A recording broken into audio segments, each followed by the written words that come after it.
Dear Diary, I don't know what I'm searching for lately, but I know I haven't found it yet.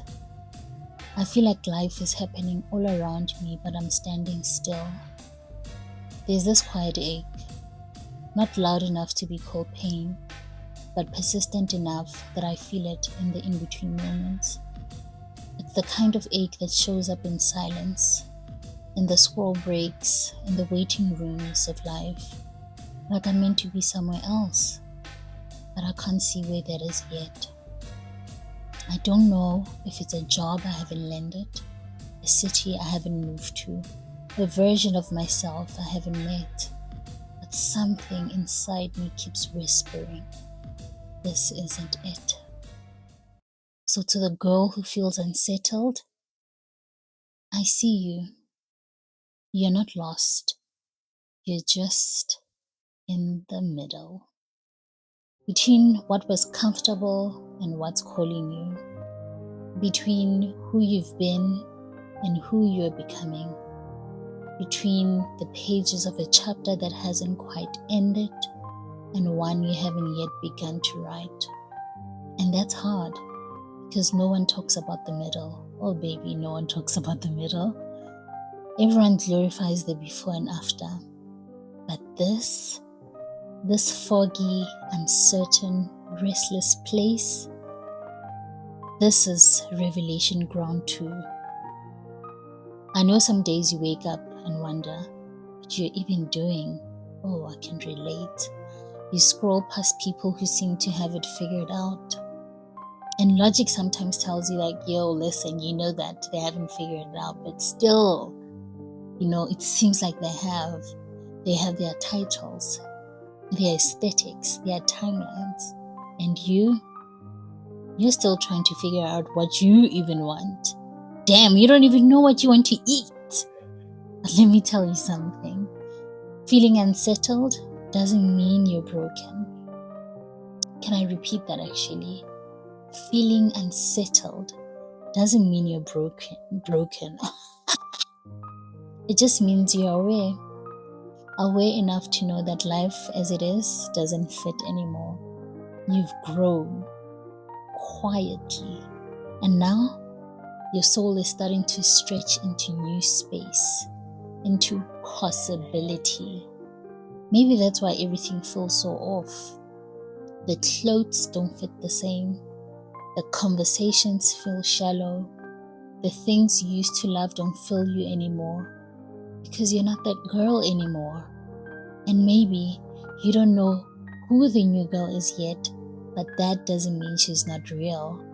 She's just waiting for you to stop rushing, to stop comparing, to stop clinging to old versions of yourself that were only meant to carry you this far. So give yourself grace. I'm going to say it again. So give yourself grace. You don't need a plan today. You don't need answers. You don't need to figure it all out by 3 p.m. or have a 5-step path to clarity. You just need presence, my baby. You need the gentleness. Maybe even just a nap, a walk, a cry, which is my favorite, or a good playlist. That's why I say you just need presence. Because in the silence, something sacred is growing.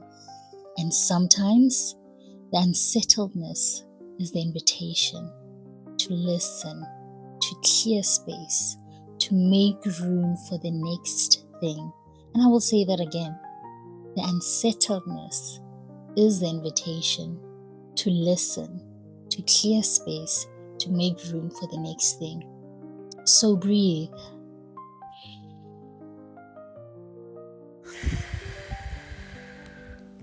You're not late.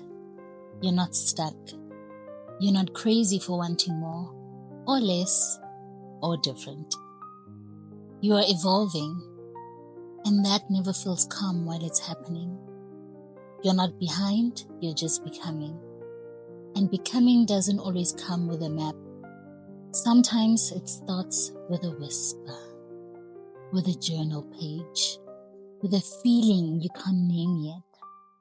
So If you feel unsettled, maybe that's your soul stretching. Maybe it's the universe inviting you to be curious, to wonder, to not have all the answers, and to still choose to believe in what's ahead, even when you can't see it yet. This isn't the end. This is the pause between the inhale and the exhale.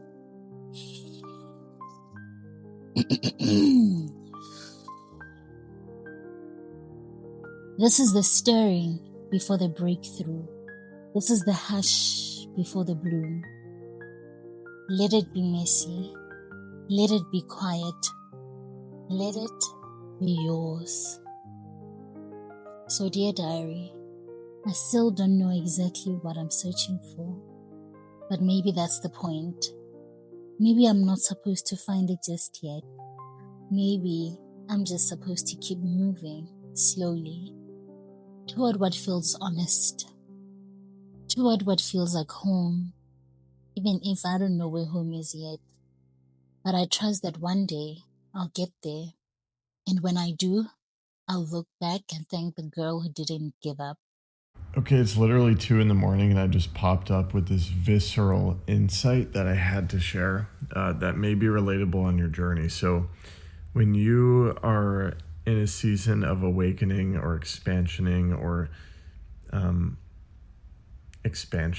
or however you want to put it, when you're evolving into a new version of yourself, or you could also say remembering more deeply who you are, there's going to come a time when you're surrounded by the life of your past self, and it's not going to be a fit anymore, and it's so strange. It's the strangest thing. And then you've got to take care of that mess that you created when you were that past version of you. You've got to untie the knots and step away and let go. And the way that this is looking for me right now is I'm literally in this apartment surrounded by all these belongings,